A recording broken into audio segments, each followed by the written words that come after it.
The views and opinions expressed by contributors on the Spoon River Gothic podcast are their own and do not necessarily reflect the position of the host. Material heard on the Spoon River Gothic podcast is intended for adult listeners. This podcast deals with mature topics that may not be suitable for all listeners. Listener discretion is advised. This is Spoon River Gothic, narrative of a double homicide.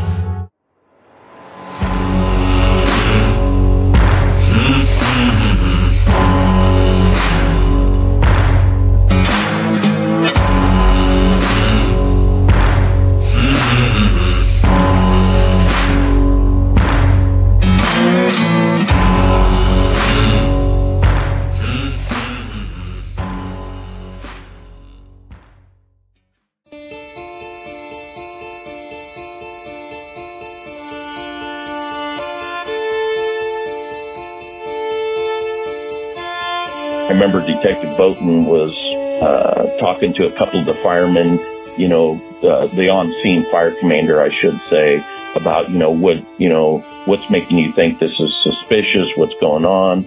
So, I mean, from the get-go, we knew it wasn't, we didn't know it was a homicide, but we knew also it wasn't, the firemen were giving us information that didn't imply like, they had a gas leak and then this fire just started, something along that. We knew there was some very suspicious about the whole thing.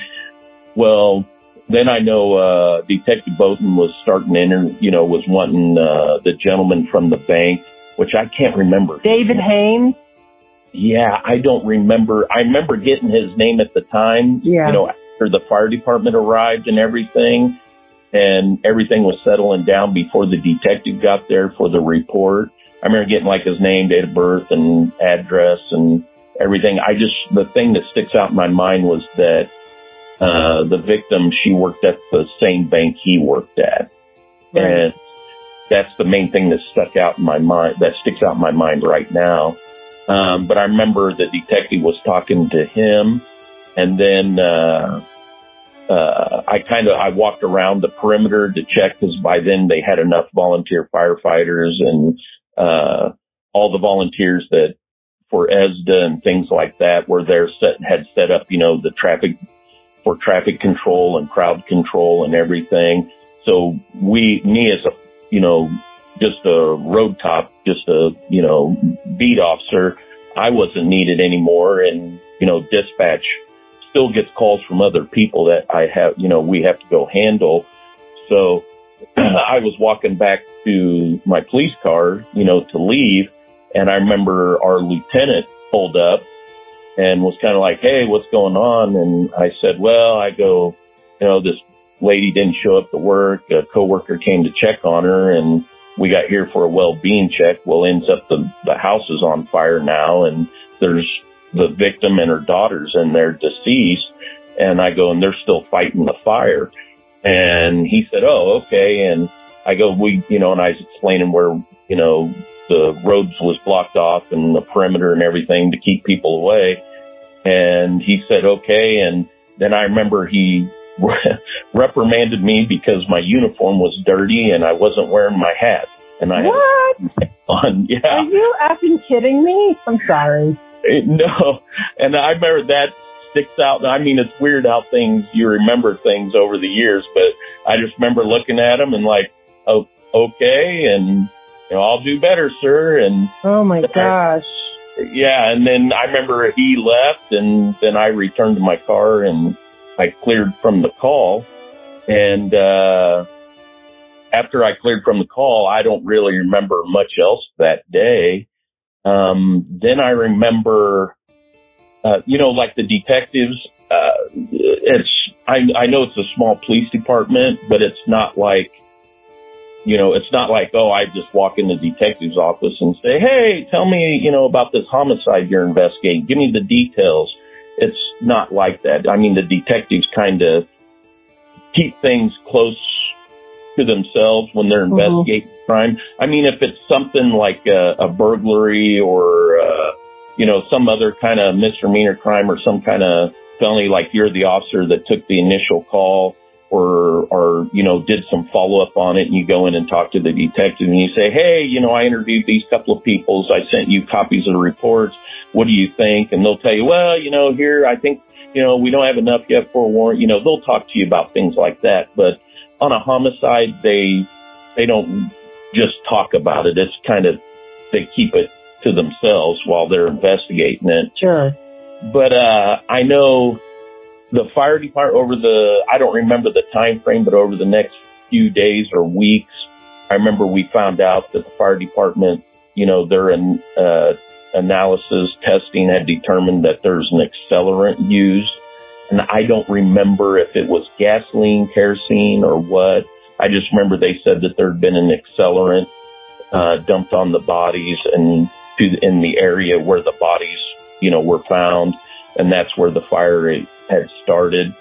I remember Dave Ayers was assigned. He was a sergeant of detectives, and he was assigned as the lead investigator for it.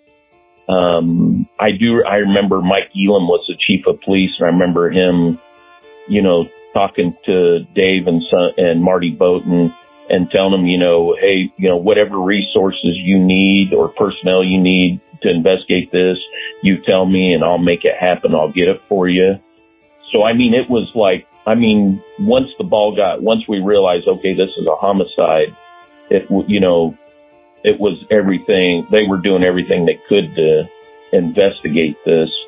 And I know, like, the DNA evidence was well known back then, was common knowledge. The only thing was the technology of actually getting the analysis, the testing done. There wasn't a lot of places that had certified, credentialed individuals to do analysis for, crimes to be able to testify in court.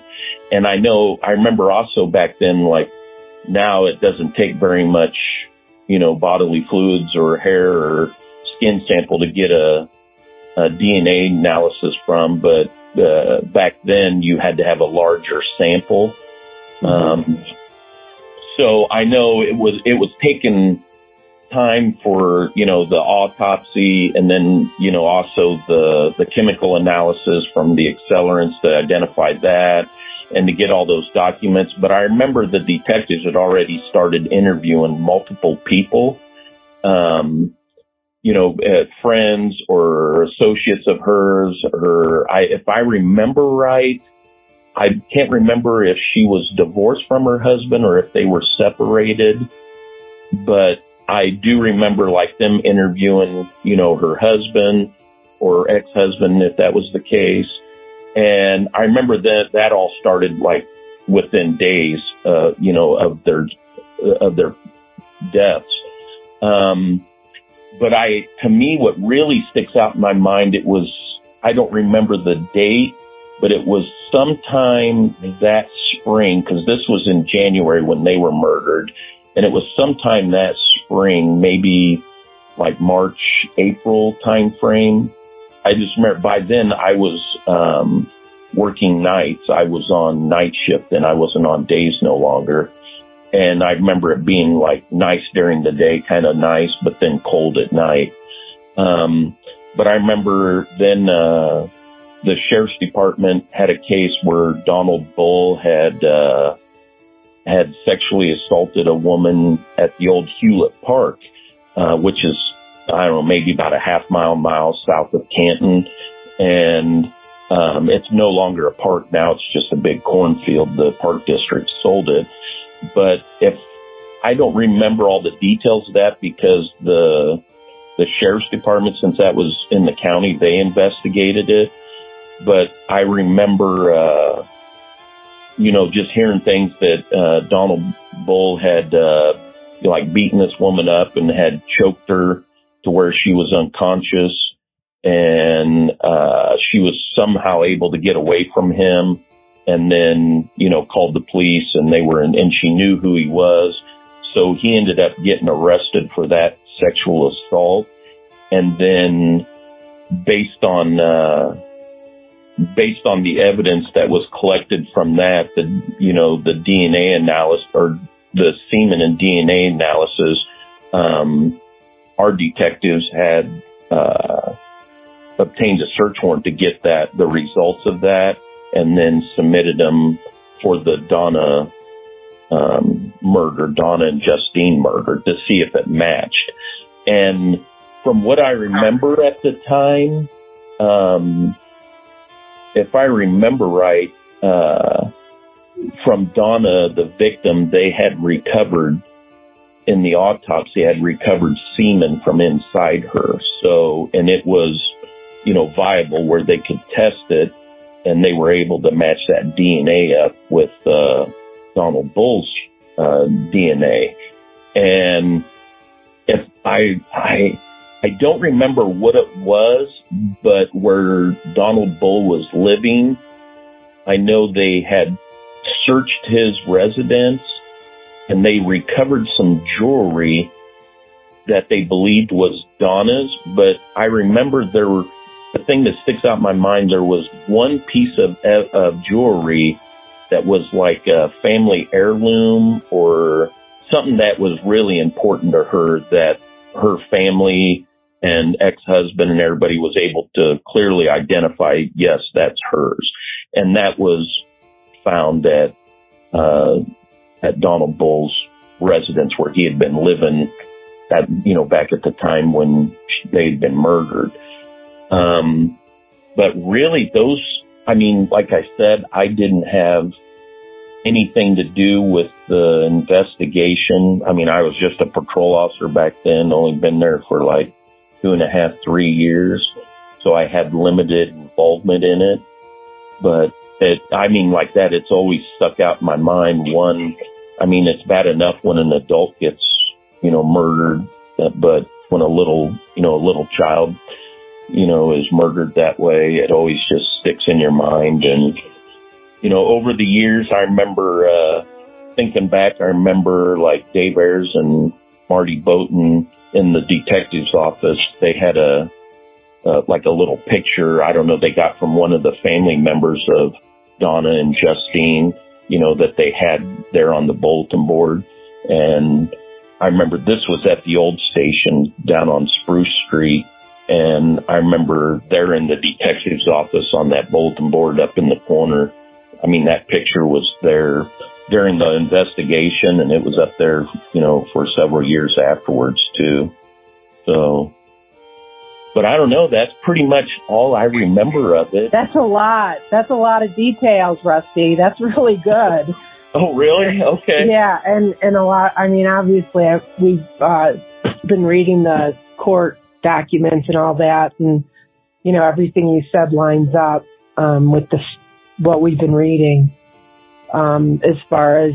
But the scene, I mean, that must have been horrible. And then your lieutenant shows up, and you're called on to do things like what you did.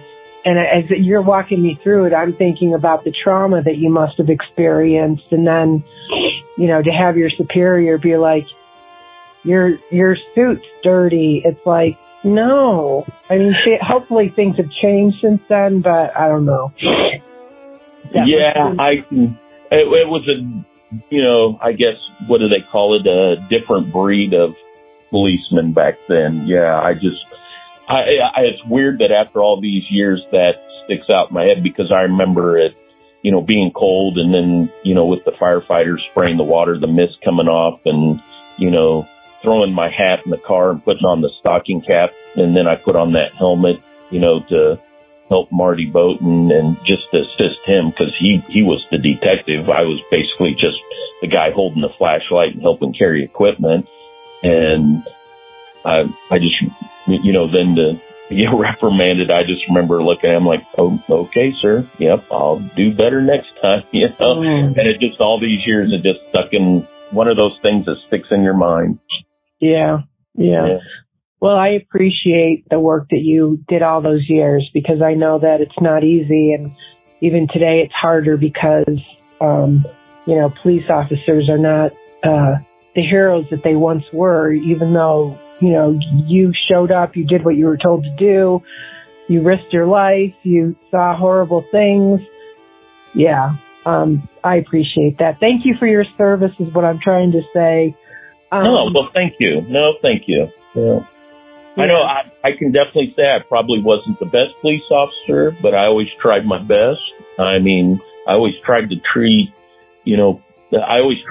people the way I'd want to be treated, if I was a civilian, dealing with a police officer. I'm sure there's times I failed at that, but I did always try. Yeah. So do you feel that with the investigation and the trial that justice was served? For me, I, personally and professionally as a police officer, retired police officer, and personally, witness testimony or witness statements are a good guide. But anytime I watch anything like a documentary or anything, and you find out people going to prison for life or the death penalty, and there's no physical evidence to substantiate that, I always have serious questions and doubts about that. So in this case, where they had the DNA evidence and the way the fire was started, and then, him having, some of her personal property in his possession. If I remember right, I might be wrong on this, but I think at the trial, his defense was trying to claim they were dating, which I don't know. They might have been, but, there were some other history of him, physically and sexually abusing other women where he'd been, charged with, sexual assault. So between his history towards women and the physical evidence, to me, I'm 100% confident that, the individual who committed the crime was arrested, charged, received a fair trial, and was found guilty. And so I'm confident in that. But, there's always people who are going to be naysayers, that it could have been this person, could have been that person. But if the evidence doesn't link that person to it, it's all just speculation. So my view is, the witnesses or people can state what they want, but in my mind, the primary thing is, what does the evidence lead to? The physical evidence that can be proven. And the physical evidence definitely shows he was there. And the physical evidence doesn't show anybody else was there. So that's how I look at it. Yeah.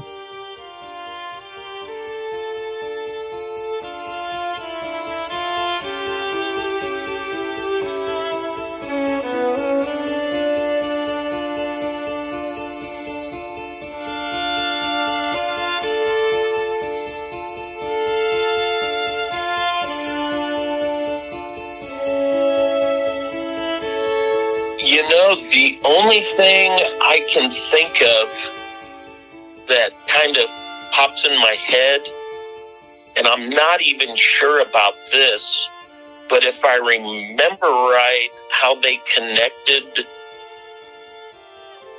Donna and Donald Bull was if I remember right, I think he delivered furniture for a local business, and I think he obtained a key to the apartment by delivering some furniture to her apartment. And I remember something about they were speculating that he had used this key was how he was able to get into the residence without any sign of forced entry, and I might be wrong about that. But I do remember something about him delivering furniture to her, and that was one of the and based on he had a prior conviction for yeah, it was either, where he'd badly beaten a woman and choked her till she was unconscious, or had sexually assaulted a woman and had done that. So once I remember them finding out that he had delivered some furniture to her, he was on the list of suspects. Because if I remember right, there was like 4 or 5 different people that they were looking at, were interviewing and, wanting to collect DNA, something to match the DNA that was recovered from the semen from Donna. And I remember there was like several people there, like 4 or 5, maybe 6. And he was one of the ones that, they were interviewing and looking at the time. But again, I didn't have anything to do with that part of it, so I might be wrong on that. Yeah. I just remember, though, I remember he was one of the, I guess you could say suspect, but he was on the list of people that the detectives, were looking at, right. And wanting to see if, his DNA matched with the DNA recovered from Donna. And I remember that. And I remember there was like, Donald Bull was one of them. And then, there was like 2 or 3, maybe 4 other gentlemen. I remember there's like 4 or 5 total people that by that spring, I remember by that spring, they were the ones really that they're looking at hot and heavy. And then after Donald Bull, that spring was arrested for sexual assaulting down at Hewlett Park, and then, strangling or choking her and almost, possibly killing her. I remember he kind of moved to the top of the line then, and they were really wanting to, get a sample of his DNA to see if that matched with the DNA covered from Donna. Right. Was there a chair? Do you remember a chair on the pull-out couch or daybed? A chair? Yeah, on top of the bed. I thought I read that somewhere. I don't know. It's just a weird fact that I thought I read. Oh yeah, no. I just remember Donna appeared. She was on her back. It appeared, and her legs were like the ends of her legs, were like hanging over the edge of it. Yeah. And I remember like that her daughter being there in the bed with her, and when I first turned on my flashlight, I was kind of shining it around. Just the way my mind registered at the time, I thought it was a doll. And it wasn't until, Marty Bowden started taking pictures then in the flash where it was lighting everything up. And then I was thinking, oh no, that's the little girl, that, the realization dawning on me at that I can't even imagine. Yeah. But, I don't remember anything about a chair. I just remember the room was burned pretty bad. It was burned pretty bad. And I remember the victim's remains were, I don't know, a proper term would be, I guess, like roasted. Was that a proper term? That sounds kind of bad, don't it? No, yeah. But it's visually I understand. Yeah. Yeah. Okay. That kind. Yeah. So I mean, you could tell they were humans, and human. It wasn't like just skeletons. It wasn't like that. No, right. You could tell. These are bodies here. How long? Do you know how long the fire had been going by time first responders got there? When we pulled up, the fire couldn't have been going very long, because from the time that gentleman that was there from the bank, he said he could see in through the glass by the doors and could see no smoke, no flames, nothing. And he could see into the apartment, but he couldn't see nobody moving around, no movement or nothing. And he went upstairs or to a neighbor's, used the phone. And then when he came back down, he looked in and he said he could see smoke and I don't really, he said he could see smoke and like that there was fire in there. Mm-hmm. Well, by the time we pulled up, the fire was, I mean, it was coming out the door. Smoke and flames was coming out the door. So it couldn't have been going by the time the fire department got there, because the fire department was there at Spruce and First, and this was on North First and Spruce, and this was on South First and Railroad. I mean, it couldn't have been more than 5-6 minutes before the fire department got there. So, I mean, a guesstimation, maybe 10-12 minutes.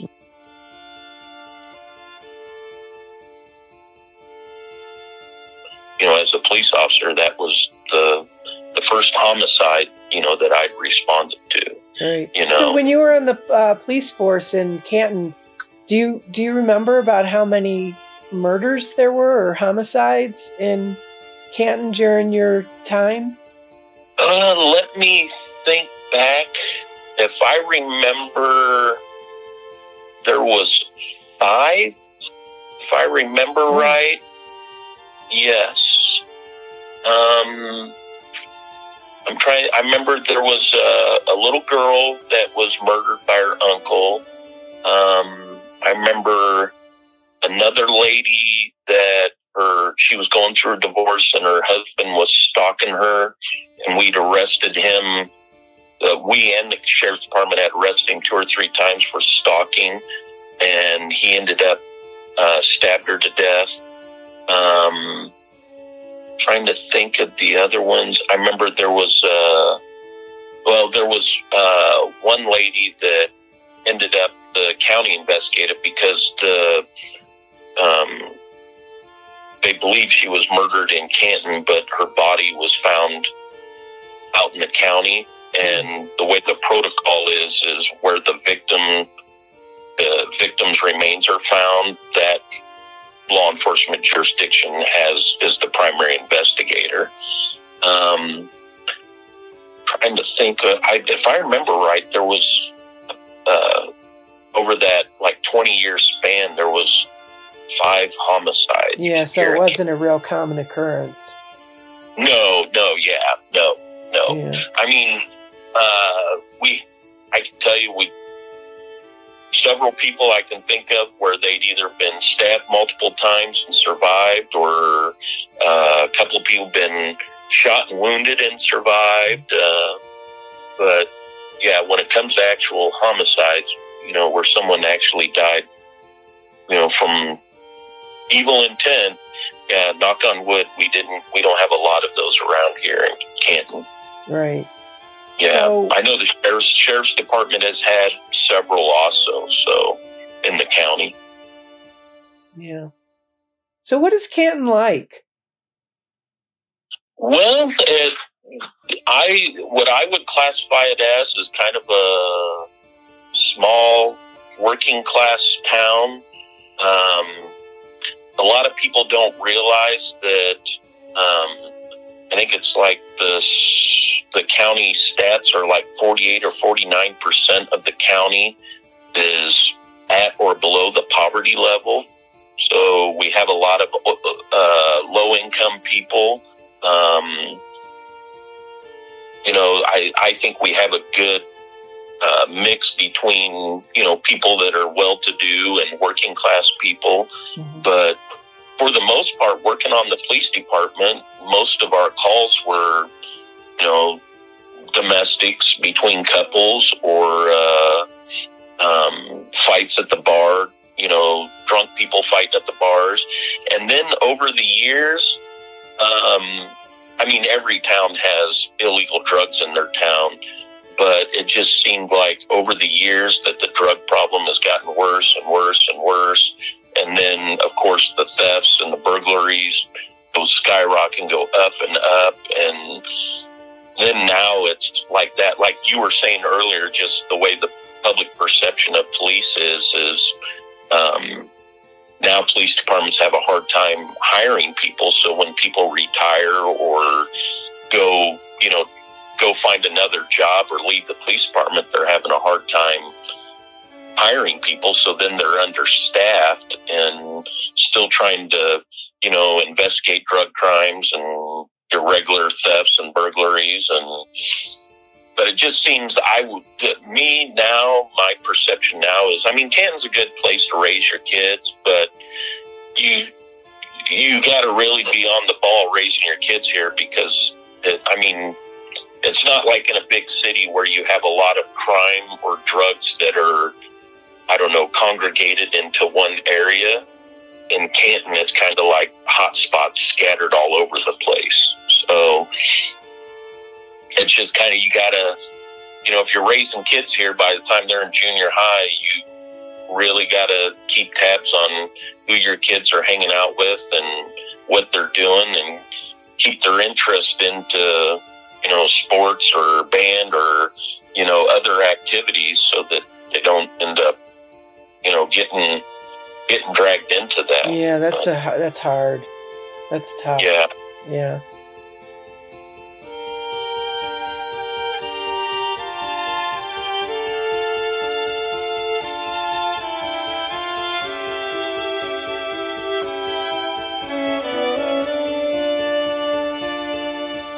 I know, like Donald Bull, he has family that live in the area, Yeah. and them folks, they don't, they have nothing to do with this or anything. So, hopefully they don't get upset by this either. But, I don't mean any disrespect to them folks either. But, the facts are the facts, and the truth is the truth. Mm-hmm. And yeah, it's a whole sad situation of, one individual, the lives that they damaged, and these 2 lives he destroyed, Yes.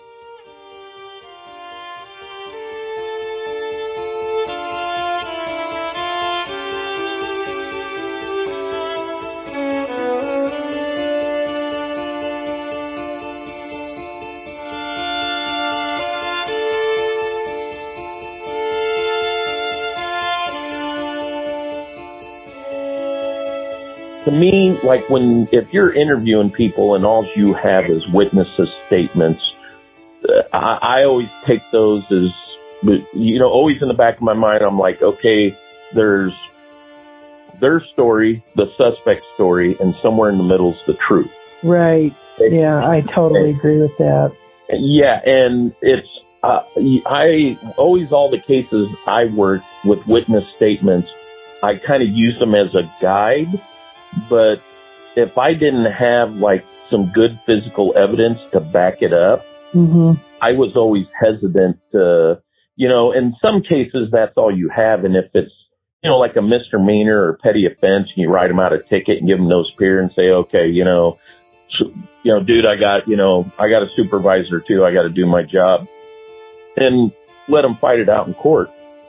But when it comes to somebody who could be spending their life in jail or getting like the death penalty, the idea that somebody could get life in prison or the death penalty all based on witness statements with minimum or no physical evidence, to me, that just boggles my mind that happens, that it could happen.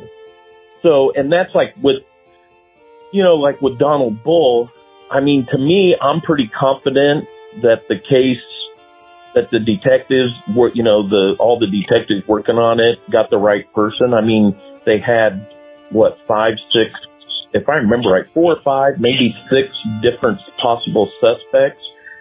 And from what I remember, they were all cooperative, or most of them were cooperative. They gave here's my DNA, here's my fingerprints, I'll come in for interviews.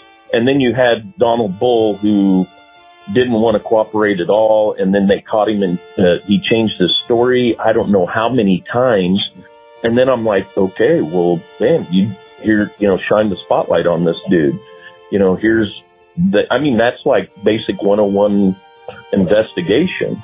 Right. So, there is some question about the DNA because, according to the defense, Donald Bull indicated that they had a physical relationship. And also, I did speak to one of the witnesses that was a friend of Donna, and also knew Donnie. She's the one who introduced them. And actually, she did indicate that that Donna was interested in Donnie, believe it or not. Oh, wow. Okay. Then, yeah, that kind of. So that's one. And you were talking about the death sentence. I believe that Donald Bull was not a good person. He did horrible things. But I feel like, for me anyways, when I step back and look at all the information, it makes me wonder, the death penalty in that case to me is questionable, because there is to me a shadow of a doubt. And that was like, shortly thereafter his conviction, the governor was basically pardoning a lot of people who were on death row because there were so many problems with the state of Illinois death penalty. So, I mean, that's just a whole other area of the story that comes into play with it. So, that's just...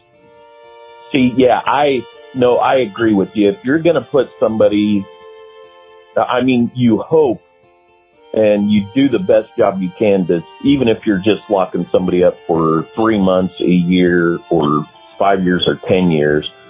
But to me, I'm like, if somebody's going to get life in prison or, like you said, the death penalty, you need to be 100% positive with, right.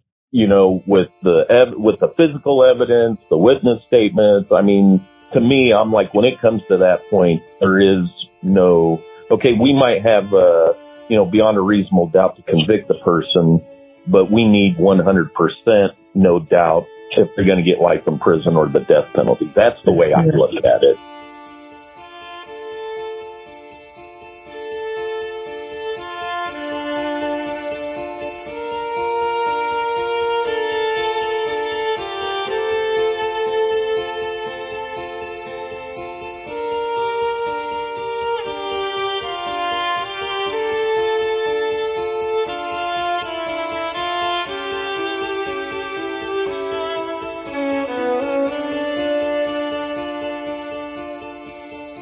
Yes, this number called and asked for my husband. And I talked to him and he's wanting to know who you're wanting to find out about. Press Chester. Oh, my name is Jinra, and I was hoping to speak with Chris about the Donald Bull case.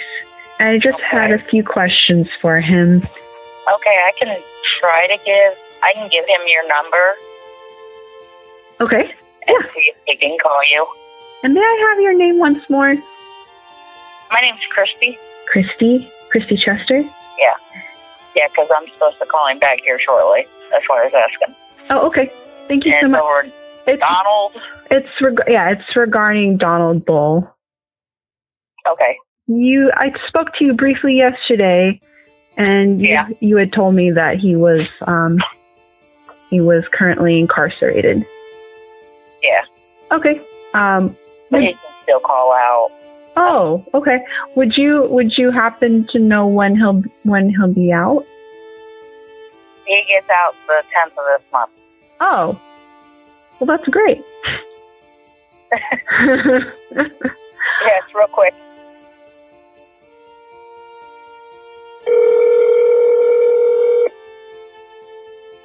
Hello? Hi, yes, I'm trying to get in touch with Chris Chester. He's not here right now. I'm his fiance. Oh, hi. My name's Anne Marie. I'm just following up. I believe you might have talked to Jinra not too long ago about him talking to us about Donald Bull. Yeah. So, I was just following up because he said when he got out he was going to talk to us. Oh, yeah. Yeah, I can have him call you. Okay, can you have him call me at this phone number? Yes.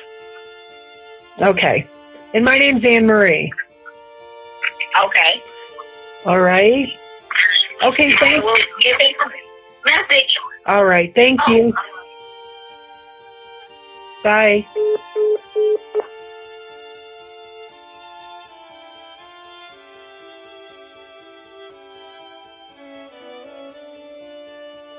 Hey, this is Christopher Cheshire. I guess you've been called my fiance. She has power to speak for me. I can't get a hold of you any other way. So I guess I'll call you sometime Monday or Tuesday. Will you please let her know what this is all about? Thank you. Hey, Mama.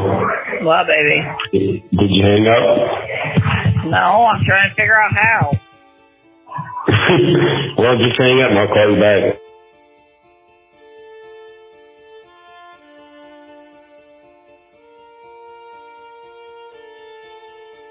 Mr. Chester?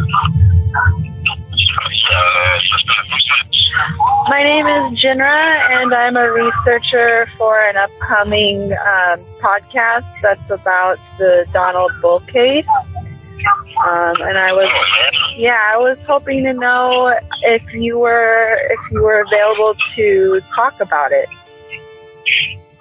Well, I can probably in a few minutes because right now I'm in prison right now. Okay.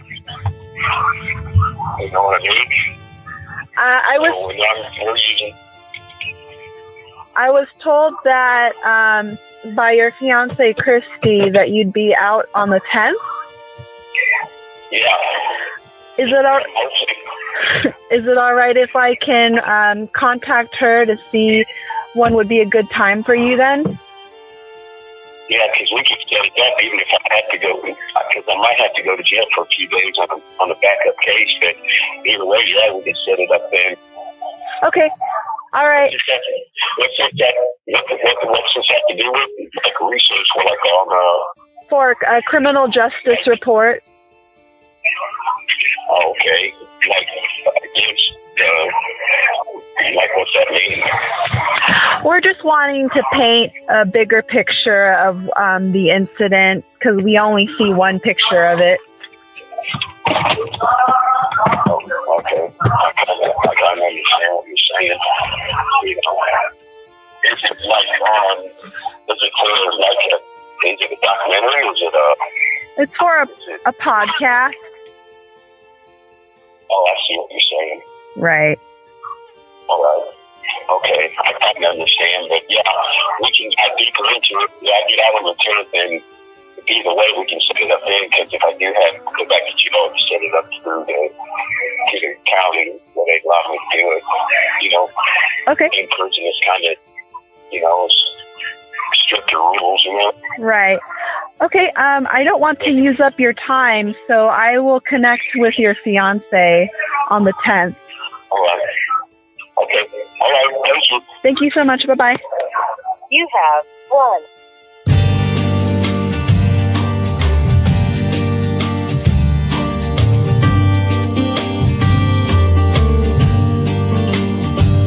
He was born by the roadside in a broken down carriage, came into life on the run, found on the doorstep of a nearby orphanage.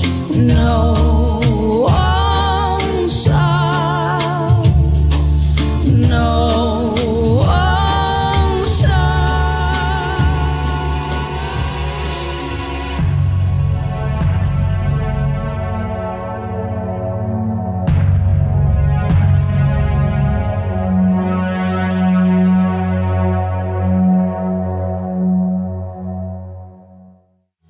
Spoon River Gothic is a production of Lonebird Media in association with CZ Studio and Radio Verite.